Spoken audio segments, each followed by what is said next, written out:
standard spiral wound membranes, we construct the flat sheet membrane using Hydranautics automated casting equipment. We begin the process with a fabric support base and then coat it with a microporous polysulfone layer. This provides additional support for the top 0.2 micron thick membrane barrier layer. This top barrier layer makes the actual separation to purify the water.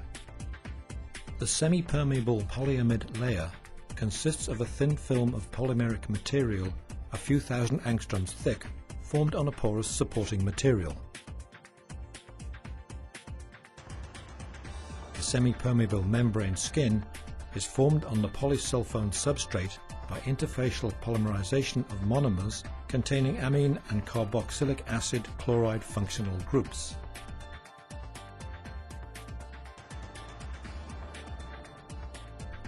Hydranautics manufacturing procedure enables independent optimization of the distinct properties of the membrane support and salt-rejecting skin.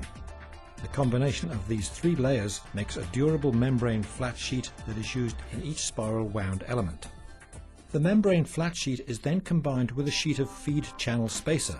This provides turbulence and creates space between the membrane sheets to allow uniform flow of the water to the entire membrane surface. The leaves of membrane and feed channel spacer are then combined with a sheet of permeate spacer, which provides open flow channels for the permeate even under high pressure. The leaves are glued along each of the three exposed sides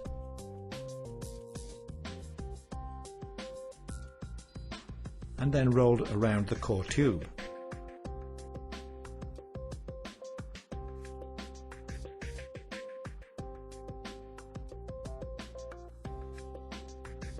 With the back of the membrane completely sealed to the edges of the permeate spacer, the feed water is forced through the feed channel spacer, contacting the front or barrier layer of the membrane. Clean water, or permeate, passes through the membrane surface into the permeate channel and then flows in a spiral direction to the center of the element and is collected into the core tube. Hydranautics spiral wound elements can then be loaded into pressure vessels and interconnected with additional elements to complete any number of design specifications. Once the end adapter is connected to the last element and the pressure vessel is sealed, feed water can be introduced and then treated.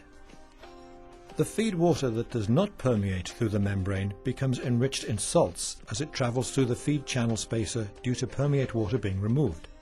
Typically 8 to 10% of the water is removed in one 40-inch long membrane element.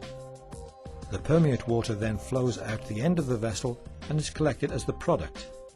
And the reject or concentrate from that vessel may then flow through another vessel producing more permeate. The remaining concentrate may then be disposed of as waste or partially recycled as the feed. Typically 70 to 90% of the water can be recovered as pure product water.